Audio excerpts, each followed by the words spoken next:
I want to talk to you about metabolism because metabolism is a very, very important thing. And really what metabolism is, it's kind of like turning on and off a light switch, okay?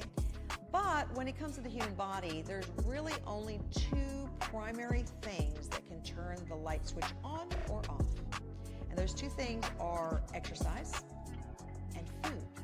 And here's my best description of that. So I'm sitting here on my beanbag, just chilling out. And if I don't move or anything, I don't really burn too many calories. Now, on the other hand, my front door is that way. So let's just say it takes me 2 calories to walk to the front door.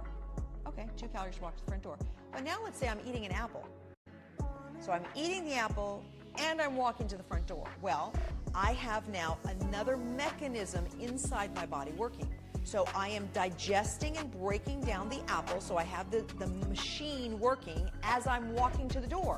So now I'm going to burn extra calories walking to the door. I'm going to burn extra calories until all the food I've digested is digested. Okay, because I have this extra machine working. Now the same thing goes with exercise. So when you exercise, you actually heat up your internal body temperature. At the same time, if you're weight training, you're going to start to tear down muscle tissue, so that needs to be repaired. So you have these other mechanisms. You have the cooling mechanism going on, the repair mechanism going on. So now for a period of time after you exercise, you're going to be burning extra calories. And that, my friend, is the metabolism in a nutshell. So now check this out. So they say people slow down their metabolism when they're not, when they're dieting, or they're not exercising enough, or they're not doing all these things enough. And it's because they're not kicking on that light switch. So in theory, if you graze throughout the day, so you're taking smaller meals throughout the day, remember that turns on your metabolism each time.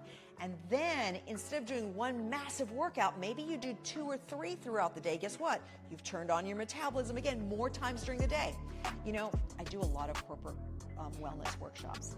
And one of the things I tell people is that you're sitting at your desk all day long. So in theory, an 8-hour day, you're sitting at your desk. For every hour at your desk, get up for 5 minutes and move. But I'm talking about move with intention. Go up and down the stairs, go walk outside and call a few people to return phone calls, get down to the floor, do some push-ups and sit-ups, whatever it might be, but move. And in essence, a couple things happen. Well, at the end of an 8-hour day, you did a 40-minute workout, which is fantastic, but you turned on your metabolism 8 times during the day, not to mention lunch, breakfast, and dinner, right? So these are kind of cool things because now what you do is you create your body to become a calorie-burning